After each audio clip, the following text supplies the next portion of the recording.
Hare Krishna. Welcome to today's reading from Brilliant as the Sun, a retelling of Srimad Bhagavatam, Canto 4.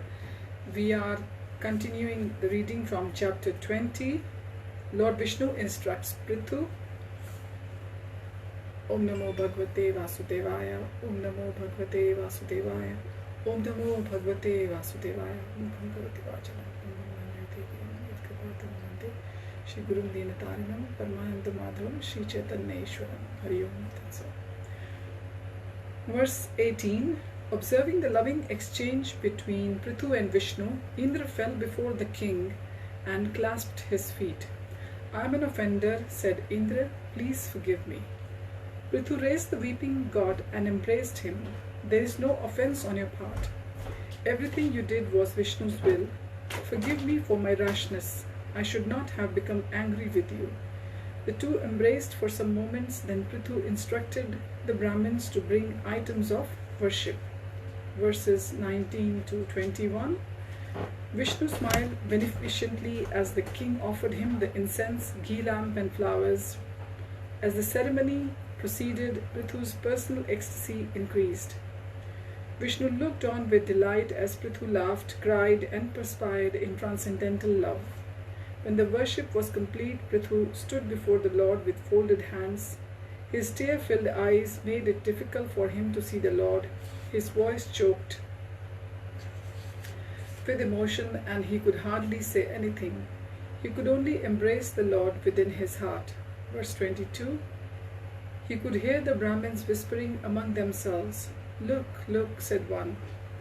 Vishnu is descending toward the ground. This is most unusual, said another. Normally he remains well above the earth. It must be out of his affection for King Prithu that he has come down. See now how he rests his arm on Garuda's shoulder. It seems he is steadying himself.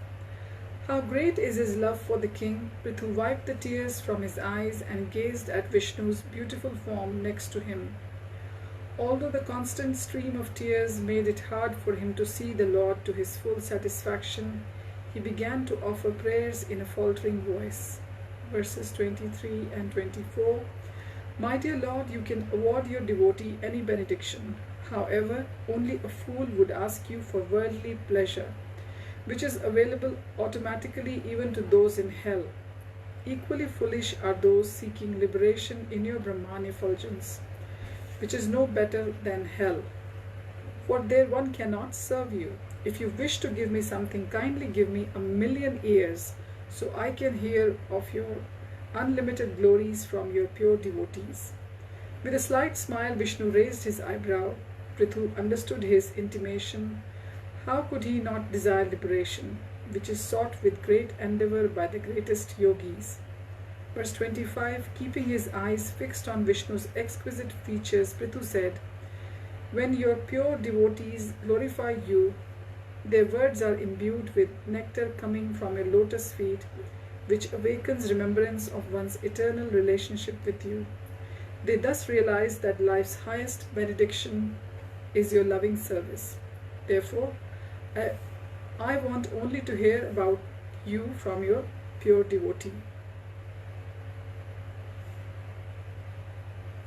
Vishnu's twinkling eyes seemed to say that there were many who showed no interest in hearing about him and sought instead material advancement or mystic perfection.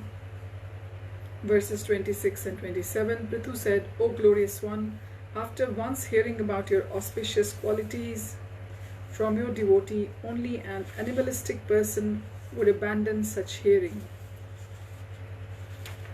I have heard that even Goddess Lakshmi underwent great austerity in order to hear your transcendental glories and pastimes.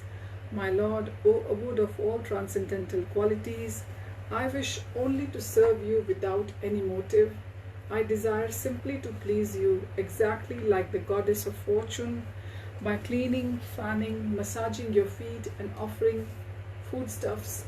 However, I fear she and I may quarrel if we are both engaged in the same service. Vishnu's eyebrows rose slightly. Was fear of Lakshmi going to dissuade Prithu from serving him?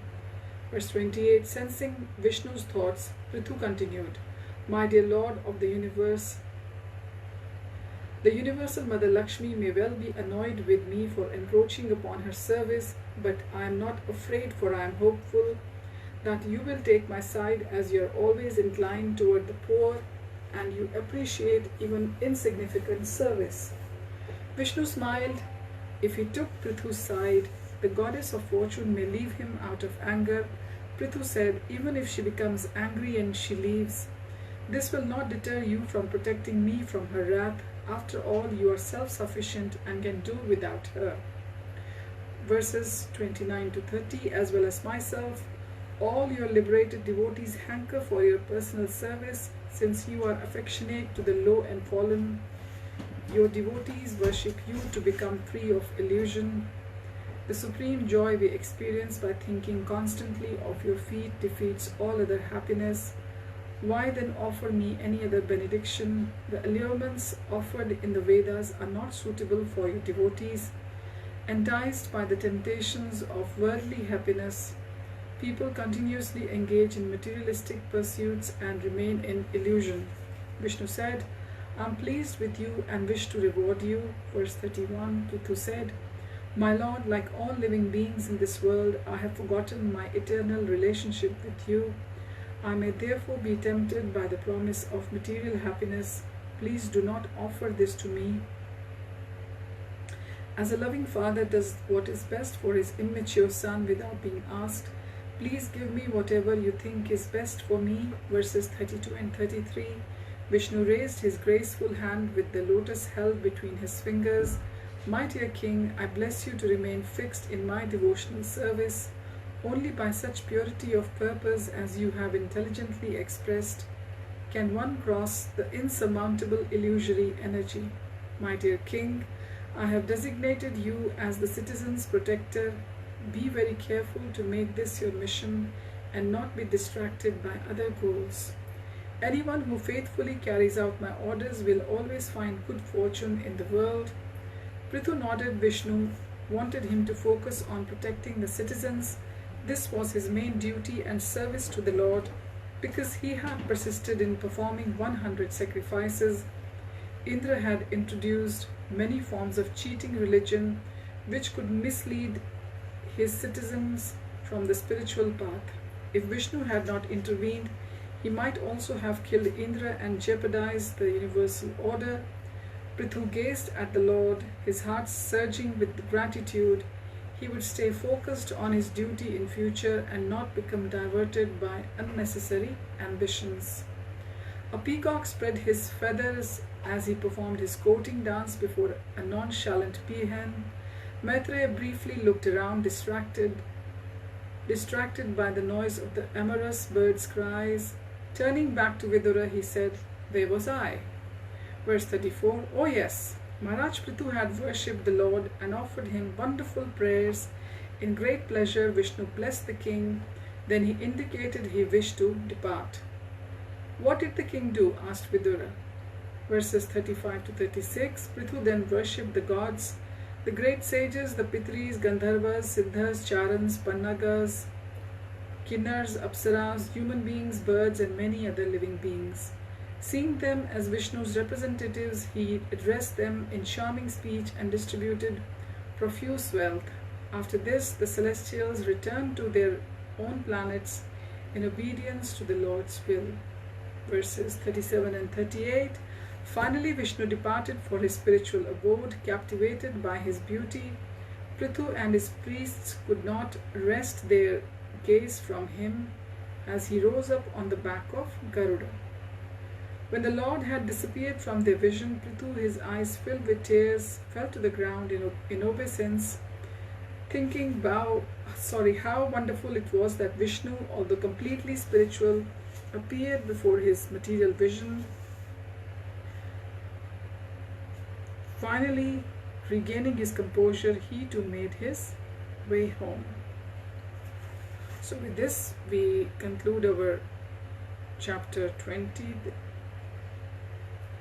Vishnu instructs Prithu, and next time we'll start reading from chapter 21. Prithu instructs his citizens. Thank you for joining.